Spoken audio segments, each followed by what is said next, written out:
Tonight, command post change. Police move to Nose Hill Park in the search for 11-year-old Parker. Uncomfortable combination, staying safe in the smoke and heat. And Donair dilemma. You know, it's really disheartening. A health closure store name mix-up hurts a Calgary business. CTV Calgary, local breaking news with Sean Frenette. Good evening. Calgary police are moving their command post in the search for Parker Wells. It's going from Thorncliffe School to Nose Hill Park. Police haven't said exactly where in the park it will go, saying they will release details tomorrow. Searchers have been at the massive 11 square kilometre park previously, searching on foot and horseback. Tonight, police say they received a few tips from the public, but they did not lead to any signs of Parker. The 11-year-old hasn't been seen since last Thursday, and as time drags on, police stress the search is not winding down. As Mark Villani reports, volunteers are coming from across Alberta to help. Ashley Eric is showing her little girl why it's so important to find 11-year-old Parker Wells. A Disney book laying on the ground, and this stuffed animal is a reminder that every child deserves to be safe. It's necessary just for relief and closure for everybody, even if the unfortunate circumstances happen. I think we need to keep looking. Eric has traveled to Calgary every single day from Millerville, driving hundreds of kilometers in the hope of finding Parker. We just have to hold on to that optimistic view of what could happen. Meanwhile, the Rowe family traveled even further from Red Deer. To anybody that this would happen to their family, you'd move the earth to try to find them. So, the least that I could do is come down and kind of throw some support. And some were even granted a day away from their full-time jobs. Alex Cox and a team of his co-workers were encouraged to form their own search team. I think even after 8 days, there's still cause for hope. Even somebody who's neurodivergent can be very resourceful. Yeah, very resilient. Parker Wells walked away from his day home on Connaught Drive on July 16th. The nonverbal boy with autism was spotted on CCTV footage along Travis Crescent Northeast that same day. He hasn't been seen since. Police are continuing to search for him on foot using drones equipped with thermal imaging, helicopters, horses, and dogs. On Friday, officers conducted traffic stops in the Thorncliffe community, encouraging residents to keep checking their properties or to let neighbors returning from vacation know about the case. Donna Hamilton grew up in the area. She lives in Okotoks now, but wanted to do anything she could to help out. Probably as a parent, that's what you have the urge to want your child back no matter what. For now, signage remains painted across the area, encouraging neighbors to search their yards, to stay up to date with the search online, and to never give up hope. It's important because anything's possible. Mark Villani, CTV News, Calgary. The Find Parker volunteer pop-up location did not open today due to safety concerns in the smoke. They do plan to reopen tomorrow from 9 a.m. to 5 p.m. in the back parking lot of the Thorncliffe Community Centre. Smoke and heat is making for unpleasant and unhealthy conditions in Calgary. The air quality index peaked at 10+ multiple times today. Tim Brooke has more. You won't hear any objection to a shady hike on a day like this. But the real treat comes through the trees and past the beach. Temperatures like it is today, 28, 30 degrees. You're only really doing around 10 minutes, 15 minutes of active walking before you're in the river. This dog walking company is keeping its clientele extra cool, a luxury some humans didn't even get Friday morning. I know you're not supposed to be doing a ton of outdoor activities right now, but it's also summer and the only time we have off, so it's kind of one of those catch-22, like what do you do? The city has kept wading pools open, but the large majority of outdoor pools are closed until Saturday at the earliest. It's important to reinforce it's not just the more vulnerable members of the community that feel it in these conditions, but it's pretty much everyone. That means other sports aren't faring much better. Windsport has closed mini golf, mountain biking, and downhill karting early because of the smoke. And on the diamond, some minor league baseball games have been postponed. So we look at the AQHI, and if anything's above a 7, we aren't supposed to play. Kind of under that is 4 to 6 is borderline, and 8 is definitely a no-go. And with right now, it's been sitting at like 10 most of the day. It's unfortunately all becoming a familiar summer sight. We didn't have an air quality policy until probably 4 or 5 years ago. And we want to play summer ball. It's kind of our most fun part of the season. So we just cross our fingers and wish for the best. The best likely won't arrive until next week. Until then, expect the smoke coming from wildfires in British Columbia and Washington State to persist. Tim Brooke, CTV News, Calgary. Here's a look at how some other organizations are responding to the smoke. Heritage Park closed today. Check their website tomorrow to see if they will reopen. The Alberta Provincial Track and Field Championships at Foothills Park was cancelled tonight. They will assess in the morning on how to proceed. Folkfest went ahead tonight at Princess Island, and Calgary Minor Soccer will monitor conditions throughout the weekend. It has more than 90 games on its schedule. The city of Kimberley, BC remains under evacuation alert due to the nearby bootleg complex of wildfires, including a cluster of fires west of the city. Incident Commander Hugh Murdoch says there are 7 fires that firefighters are closely watching in the region. He says the fire behavior, quote, has been held in check for the most part. But Murdoch says the weather forecast is far from favorable, with no rain and temperatures above seasonal. The fires near Kimberley are among about 90 blazes across BC.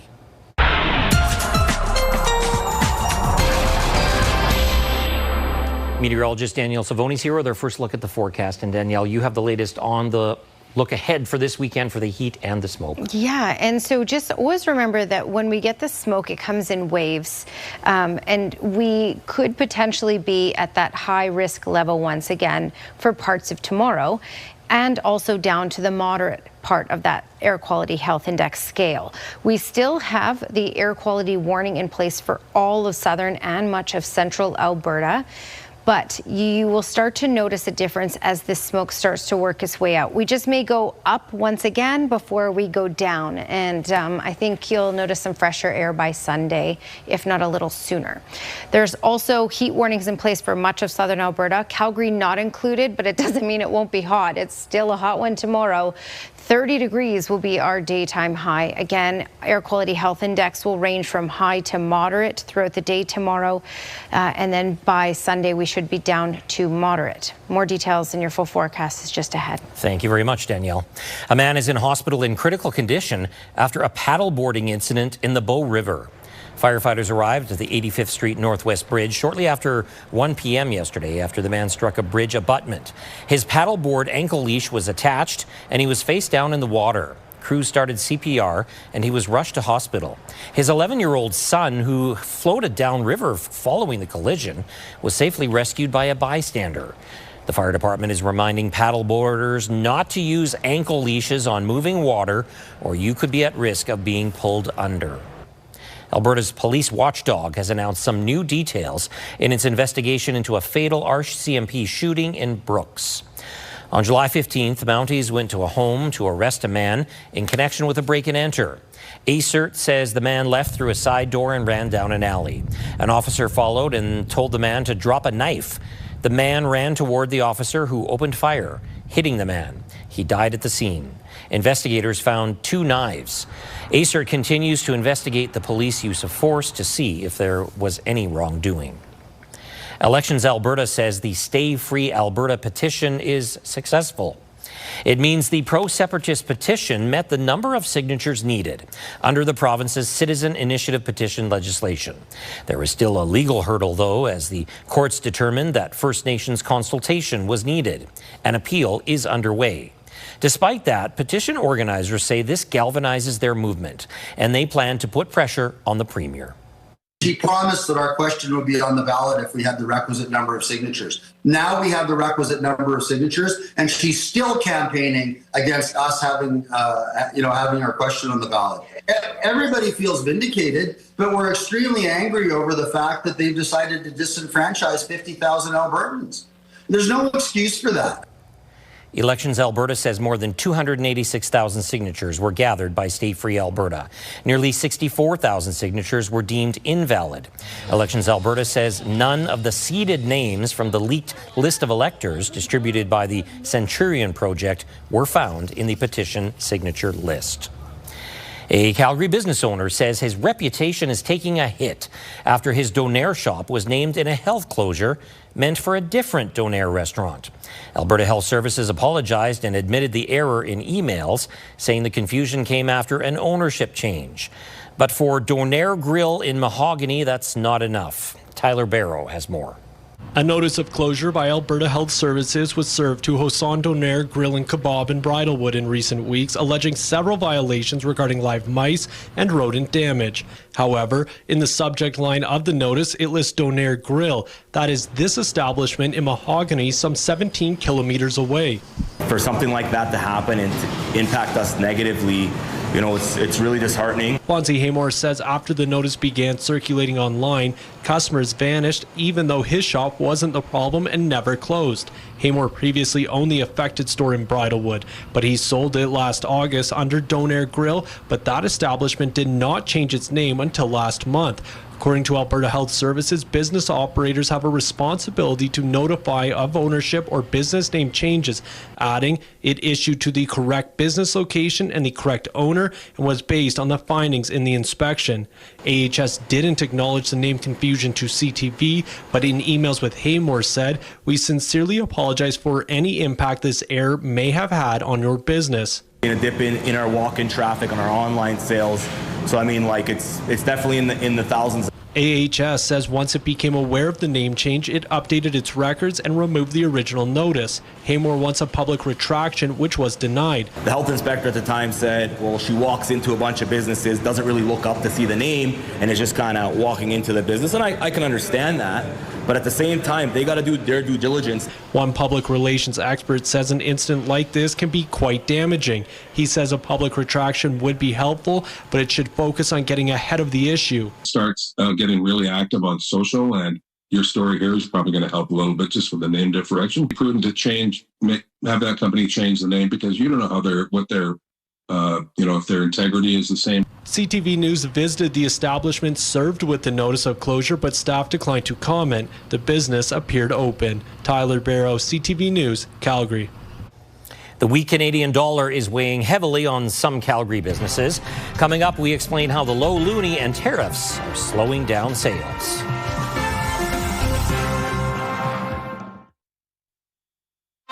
You're watching CTV News, Calgary. With a potential strike looming, WestJet is allowing some passengers to rebook their flights at no charge. The airline says passengers can make a one-time change or cancellation without a fee on flights between July 30th and August 4th.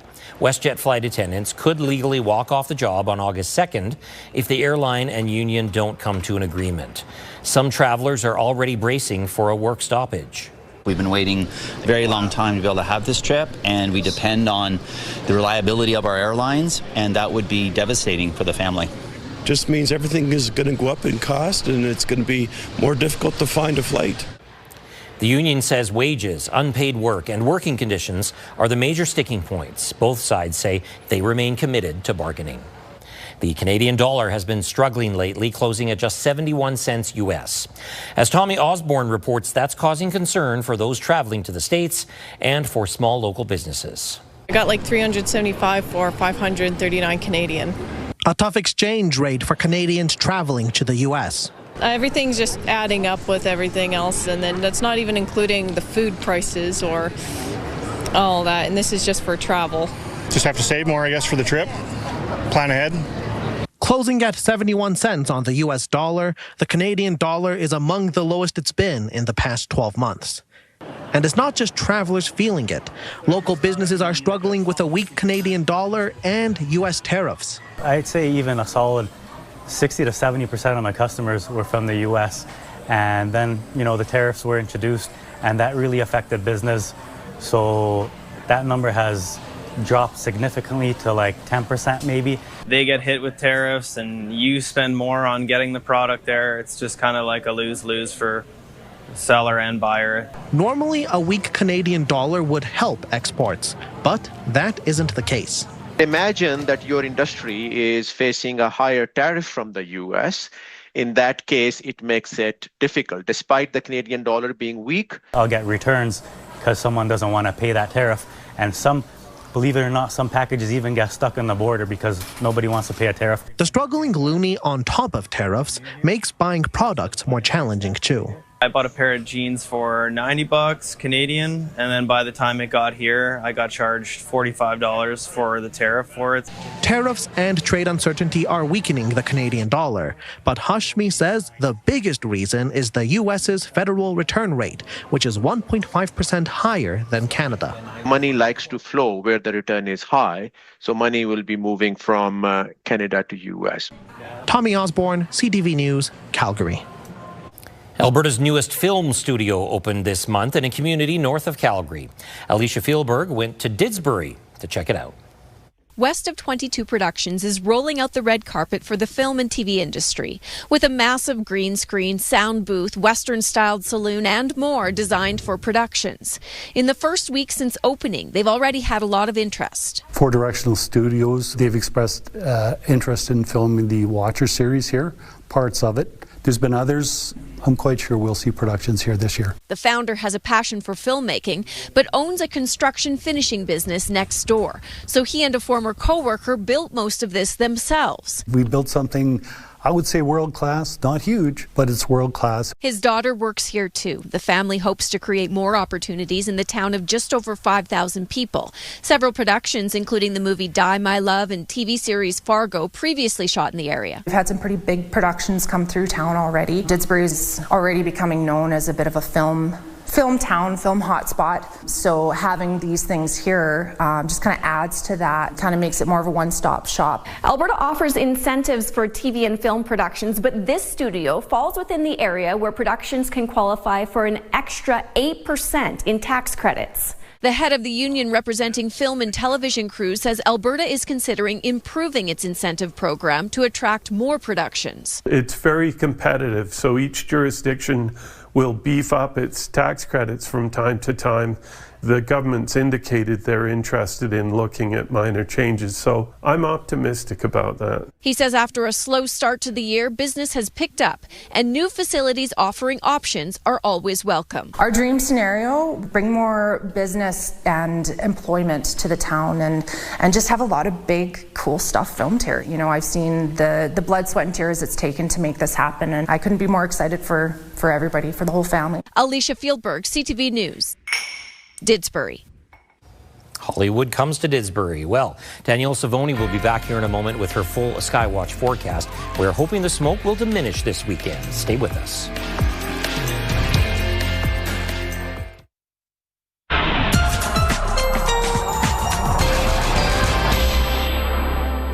All right, the two big stories have been the heat and the smoke, and they will continue to be the two big stories heading through these next 24 hours.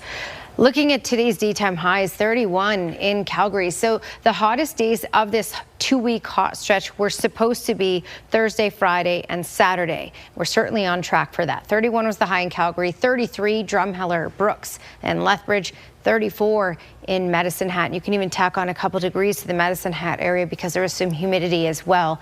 So it felt closer to 36, 37, which is where the actual daytime high will be in Medicine Hat for tomorrow. 37 degrees.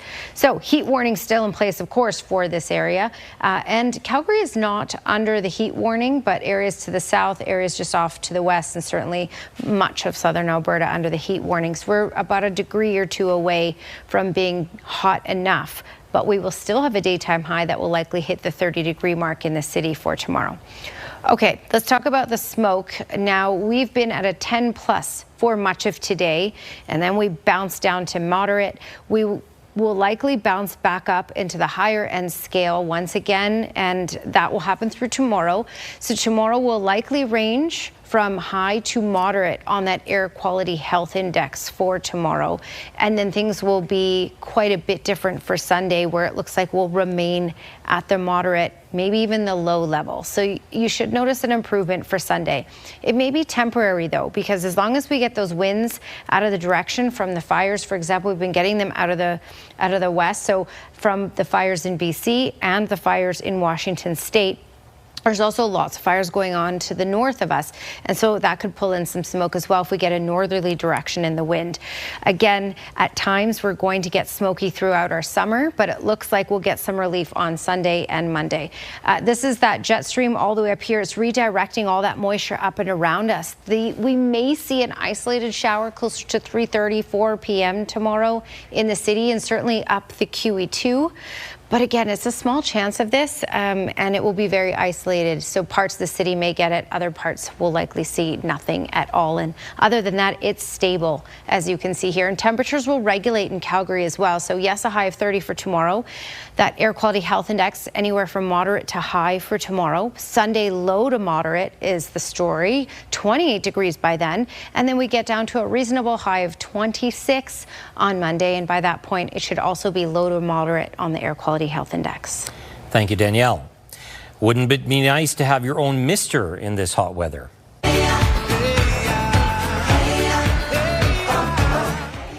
Just ask Yele.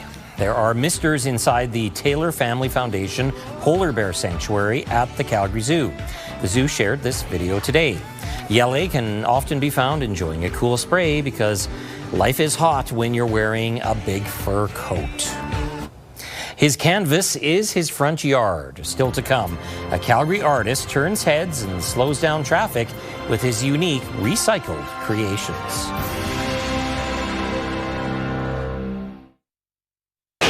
That kick is up, and it is yanked wide left. McAllister waits, takes it out here on the missed field goal, and will find the 10. Winnipeg downfield, trying to slow down, but they won't. Here goes McAllister. An exciting play by the Stampeders in Winnipeg tonight. Tyreek McAllister returns a missed Blue Bombers field goal for a touchdown to make it 22-7 Stampeders after the convert. That was his third TD of the game. Stamps go on to win a high-scoring affair, 52-30. Calgary visits Hamilton next Saturday. The front yard of a southeast Calgary home has turned into an exhibition space for the homeowner's recycled artwork. Terry Moore has been creating interesting sculptures out of recycled items for as long as he can remember. His latest creation is this small-scale truck.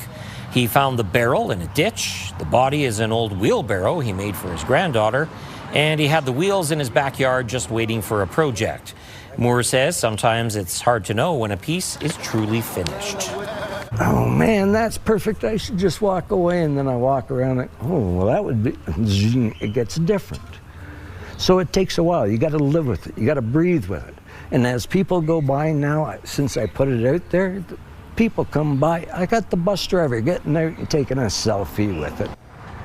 Moore says he keeps all his art for a while, then sells it to make room for more. Pretty cool. Well, thank you very much for joining us tonight. Have a pleasant and safe weekend. Good night.